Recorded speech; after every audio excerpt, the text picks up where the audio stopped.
that. I'm talking about, like if you lost something like 26 years ago, you made a wrong mistake, and you still pay for it, birthday at my older age.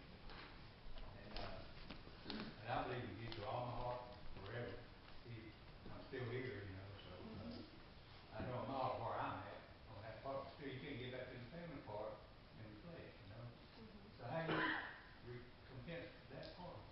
That makes any sense. That's a good question. It's an excellent question. Very good question. I think based on our backgrounds, each of us say something different. It's about forgiveness. It's about forgiving yourself. It's about, not only that, it's also about, is that a situation where you can make amends? And I think that's a question. But they won't listen to you. They won't listen to you. I mean, I made an effort to try to, refer or educate. I educate like yourself, It ended up with trespass and accident and Fred was running over. just to make amends. And it may not be you can do something directly as amends. There may be something you have to do indirectly. And sometimes in life, it's sad, and it's sad during the holidays that you realize that there's only so much you can do, and you accept what is, that you've reached out, and you have to accept that's all you can do. And to me, prayer at that point becomes a very important part of that, and you turn that over to the Lord at that point. That's where I'm at. I was saying just asking a little internal question. Yes. Thank you, ma'am. Sure. The second one here is add 1 to 2 teaspoons to create a new tradition of keeping old ones. And I think we all know that. Do we practice that? Do we do that? But that's a very important part. Is take 1 or 2 old traditions, continue them in your lives, but always each year add a new tradition. For some people, that can be different things. A lot of people just go look at lights. That's a tradition they've done for years and years, a certain day that they do that. Or they may do that on Christmas Eve or they go to church.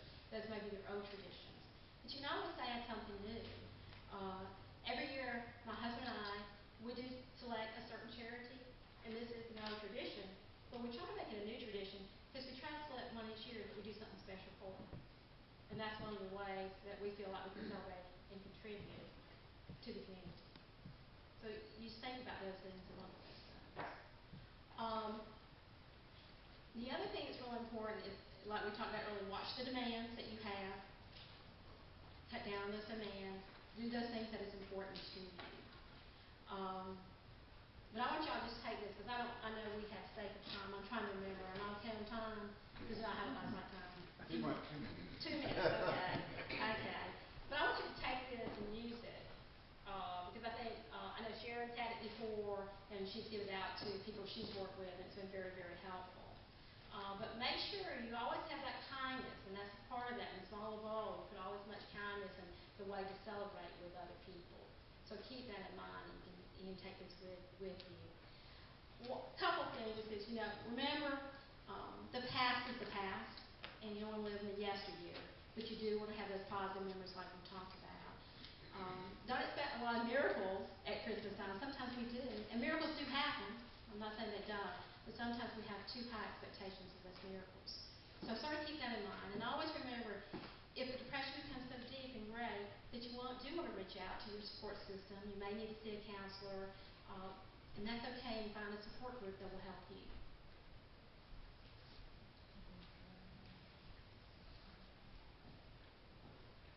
Okay, I just wanted to touch briefly on grief and depression during the holidays, but in children.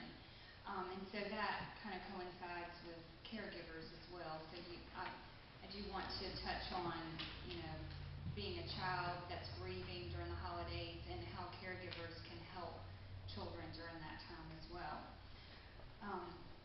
I think we know that children are an extension of ourselves. So when we are grieving and sad, they are usually grieving and sad right along with us. So parents kind of set the tone for the holidays, for sure.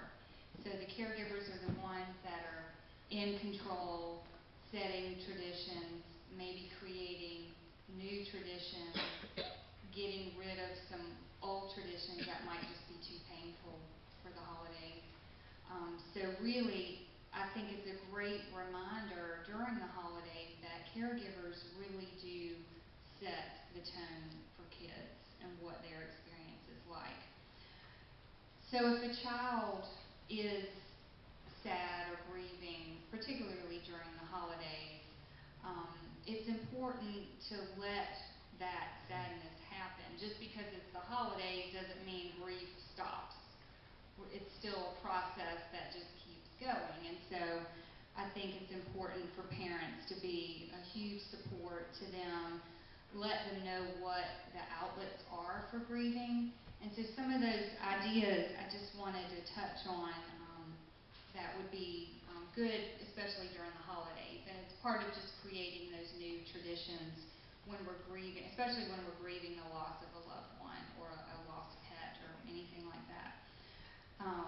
So ways, what we call externalizing the loss. It means just being open in your family at the dinner table and truly either talking about the loss, representing the loss that you've experienced as a family. And one of those ways might be a special prayer at a holiday dinner. So at the Thanksgiving table or at Christmas dinner, there might be a special prayer said, and maybe you can give that responsibility to a child involved or someone in the family that was close to the loved one. Have them come up with a special prayer that addresses the loved one, or maybe incorporates a special story or memory that they have. So it gives them some responsibility at the dinner table, which is a very special time for the family. And then they might be responsible for lighting a candle in memory or to commemorate the loved one. Another idea is, since we're online crazy these days, but a lot of people do tributes to a loved one online, on social networking, things like that. So a young person might really get into doing a tribute online. Like I said, sharing a favorite story, and then share the funny stories too. So it gives children an opportunity to share just the silliest, funniest stories that they remember of a loved one during the holidays. And then at your place of worship, remembering your loved one in prayer as well. And other ways to cope during the holidays, especially with children, that if family members are grieving, if they're feeling overwhelmed during the holidays, it would be important to set limits on your expectations. So if you know there's going to be a family gathering where it might be particularly stressful on certain members of the family, maybe set a time limit that, especially if children are still amidst, if they're depressed, if they're grieving, that, hey, we're going to go to so-and-so's house, we're going to go to Aunt Susie's for an hour and a half. And at that hour and a half mark, we're going to check in with each other, see how everybody's doing, can we stay longer? Should we go rest at home for a little while? So just set those benchmarks so that it's not just this looming, oh, we've got to spend all Christmas Day at the same house, so it's okay to set those limits. And always have a plan B.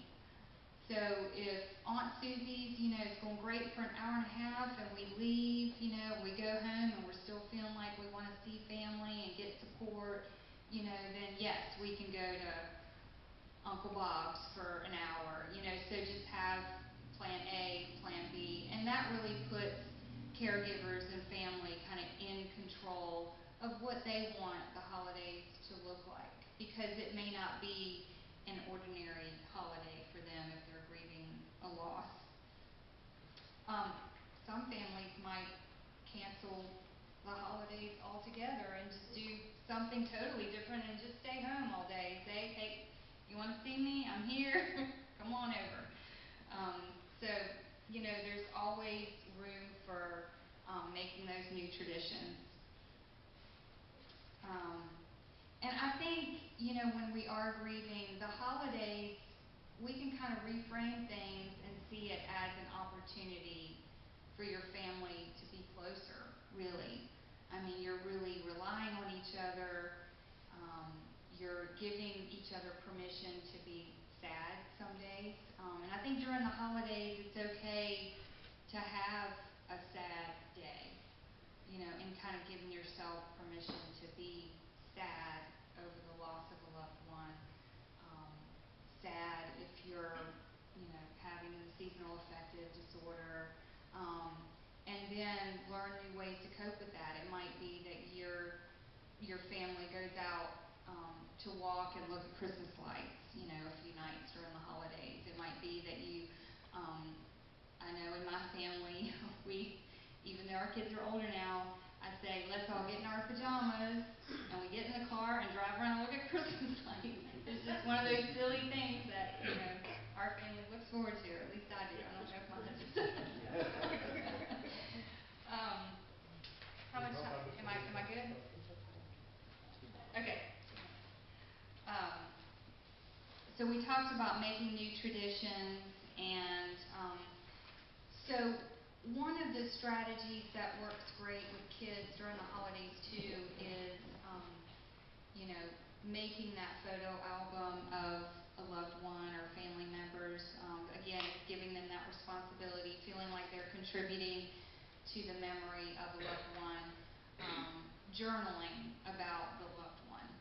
They also might want to write a Christmas letter to the loved one. They may not want to show it to anybody. They may not want to share that information with anybody, but it is a coping strategy for children to kind of get their feelings out on paper. They may want to keep a daily journal as they move through the 25 days of Christmas, just putting maybe one memory of that loved one per day, and then they can kind of keep it as their special Christmas booklet, throw some photos in there, and that can be something very special that they have. And I think, you know, just to sum all that up, I think, you know, setting limits, commemorating a loved one, using the holidays as an opportunity to grow closer as a family, to rely on each other, and then always, always enlist family support, friends, your place of worship, you know, just really use the holidays especially if you're a single caregiver and you've got children relying on you for an entire holiday season, you know, definitely try to enlist family support and, you know, use counseling for support if you need it. And yeah, I think that's about it. Passing it on. Does anybody need a chance to stand up and move around a little bit? I see some people looking. Turn it off. I turned it off. Sorry. Why doesn't everybody just stand up for a minute and just maybe move your feet around a little bit? People have a hard time sometimes in a nice warm room when your belly's full. Okay, you can sit down now if you want. My job today is to talk to you about dealing with someone with dementia during the holidays. And probably most of you know, but I'm going to just do a very little brief thing about what dementia is. Some of you may not have been touched by dementia, and that's a good thing. But dementia, and a lot of people use the term Alzheimer's interchangeably with dementia, but dementia is more the wide umbrella term, and it basically means brain failure. Something's going on in your brain, nerve cells, brain cells are dying, and as your brain actually shrinks and gets smaller, your ability to function normally, and I don't mean you in here, but whoever has this going on will find that they cannot function in the way that they normally did. And as the dementia gets worse, their level of functioning gets worse. Now in Alzheimer's, we're dealing with a fairly slow, predictable decline that starts with short-term memory, things I did this morning, things I did last night, things I did last week, and it takes a number of years before the long-term memories leave, when people don't recognize family members or they don't remember things from long ago. There are other types of dementia where the pattern of decline is not quite so predictable. And any type of vascular dementia where the circulation of the blood flow to the brain is affected, the pattern and the reason for the decline will be different depending on the part of the brain involved. If you have a small stroke, the behavior will be different based on what part of the brain was affected by that. And the pattern of decline can be different. And there are lots of other types of dementia. But, you know, I could speak for 2 hours about dementia, and I don't think you want to hear that. Yes, sir. You speak about small stroke, what's the size of a small stroke, man? Pardon me? A small stroke, you just mentioned, what's the size? Typically, signs of a stroke would be unequal strength on one side or the other. Your facial muscles or some part of your body may droop and not function as it is. Your speech may be slurred. But with a lot of small strokes, something we used to call TIAs, or transient ischemic attacks, you can come back to normal fairly quickly, and if you have a small stroke when you're asleep, you may not ever know that you had it. However, people who tend to have small strokes tend to keep getting them. And so over time, you do tend to accumulate more noticeable damage. Dementia is not an all or none thing. You know, it's not like if you develop diabetes, you don't have just a little diabetes, you have diabetes. With dementia, you can have relatively minor effects and still be pretty functional, and a lot of people might not even know that you have dementia, and they might not realize that the things you're saying really aren't exactly right. Or you could have dementia that is so bad that you have trouble dressing yourself, you have trouble feeding yourself, you can't use your words very well. So it runs the whole gamut. So in talking about how to deal with someone with dementia or someone who is affected by dementia, which would be the person with the brain problem as well as the family members and the loved ones who are involved with that person. Some of the things I'm going to talk about may not apply to a particular person because it's going to depend on where they are in their journey or how bad the dementia is. One of the most important things to remember with any type of dementia is that as the brain is slowly dying, or you're losing more and more function, anything that you do that requires more than the usual amount of concentration, or anything that's a break from that person's routine, is going to involve the need for more brain energy. Because it takes more energy when you're in a strange environment with strange people to figure out what's going on and what is expected of you and how to respond. So someone with very early dementia might not have problems at a big family gathering or going out shopping to the mall at Christmas time. But someone whose dementia is worse would be absolutely overwhelmed by the stimulation and the requirements for the brain to work a lot harder when they're in an environment where there's lots going on and there's lots of people and lots of conversation. And for those of you who are my age or a little older, you may have noticed that just with normal aging, we don't handle stimulation quite as well as we used to. And if there's a lot of stuff going on at the same time, we may have a more difficult time concentrating. Or if you have a problem hearing, it's going to exaggerate all of those other